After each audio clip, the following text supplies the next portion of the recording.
ইবনে তাইমিয়া আকীদাগত বেদাত কতগুলো বের করছে, লামাযহাবী মৌলবী সবগুলোর এক জায়গায় এনে ফেবিকল দিয়া গাঁঠা বানায় বসায় দেন।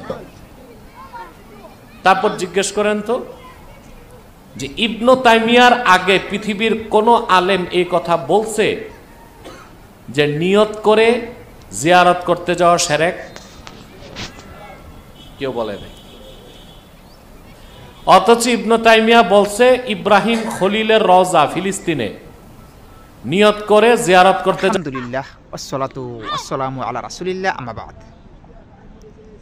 আজকের বিষয়টি আপনারা শুনেছেন যে আব্বাসী হুজুর তিনি বলেছেন যে ইমাম ইবনে তাইমিয়া রাহিমাহুল্লাহ তার আগে কোনো আলেম কি ফতোয়া দিয়েছে যে রাসূলুল্লাহ সাল্লাল্লাহু আলাইহি ওয়াসাল্লামের কবর জিয়ারত করা নিষিদ্ধ? হ্যাঁ, ফতোয়া দিয়েছে।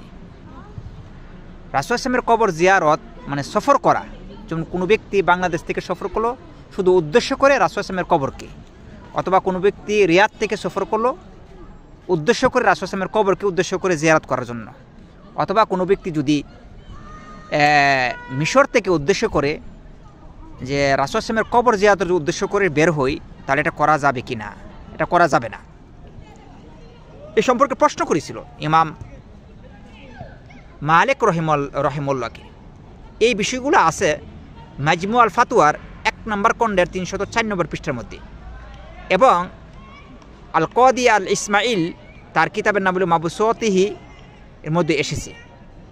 এই সম্পর্কে প্রশ্ন করেছিল ইমাম মালিককে, ইমাম মালিক রহিমাহুল্লাহকে। তিনি বলেন যে ওয়াসুইলা মালিকুন আন রাজুলিন নাযারা আয়াতিয়া কবর নবী সাল্লাল্লাহু আলাইহি ওয়াসাল্লাম। যখন ইমাম মালিককে প্রশ্ন করলেন যে রাসূলুল্লাহ সাল্লাল্লাহু আলাইহি ওয়াসাল্লামের কবর জিয়ারত করার উদ্দেশ্যে কেউ যদি মান্যত করে যে কবর জিয়ারত করবে, তাহলে এটা জায়েজ হবে কিনা? তখন ইমাম মালিক রাহিমাহুল্লাহ বলেন যে ফাকালা মালিকুন ইন কানা আরাদাল কবরা ফালা ইয়াতিহি। যদি কোনো ব্যক্তি উদ্দেশ্য করে অথবা নিয়ত করে অথবা মান্যত করে কবর জিয়ারত করার জন্য নবী মুসলিমের, তাহলে ফালা ইয়াতিহি, সে কবর জিয়ারত করতে আসবে না। তারপর বলেন যে ওয়া ইন আরাদাল মসজিদা ফালিয়াতিহি। যদি কোনো ব্যক্তি কবরকে উদ্দেশ্য না করে, কেউ যদি রাসূলুল্লাহ সাল্লাল্লাহু আলাইহি ওয়াসাল্লামের যে মসজিদুন নববী, যেটা হলো মদিনার মসজিদ, এটাকে উদ্দেশ্য করে সে মানে জিয়ারত করার উদ্দেশ্য করে অথবা সফর করে, তাহলে সে যাতে এখানে আসে অথবা এটা পূরণ করে। এরপরে তিনি দলিল দিয়েছেন ওয়া যাকারাল হাদিস লা তুশাদ্দুর রিহাল ইল্লা ইলা সালাসাতি মাসাজিদ। 3টি মসজিদ ছাড়া আপনার সফর করা, সোয়াবের উদ্দেশ্য করে সফর করা জায়েজ নয়। একটি হলো মসজিদুল হারাম মক্কা শরীফ, হারাম শরীফ। আরেকটি হলো মসজিদুল আকসা, যেটা হলো ফিলিস্তিনে অবস্থিত মসজিদুল আকসা।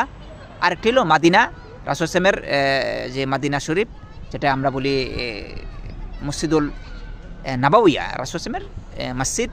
এই 3টি মসজিদ ছাড়া সফর করা নবী মুহাম্মদ সাল্লাল্লাহু আলাইহি ওয়াসাল্লাম নিষেধ করেছেন। আর এই দলিল হিসাবে তিনি পেশ করেছেন ইমাম মালিক রাহিমাহুল্লাহ যে রাসূলুল্লাহ সাল্লাল্লাহু আলাইহি ওয়াসাল্লামের কবর জিয়ারতের উদ্দেশ্যে যদি কেউ নাযর করে বা মান্যত করে অথবা জিয়ারত করার উদ্দেশ্য করে সফর করে, তাহলে এটা জায়েজ হবে না। আল্লাহু আ'লাম।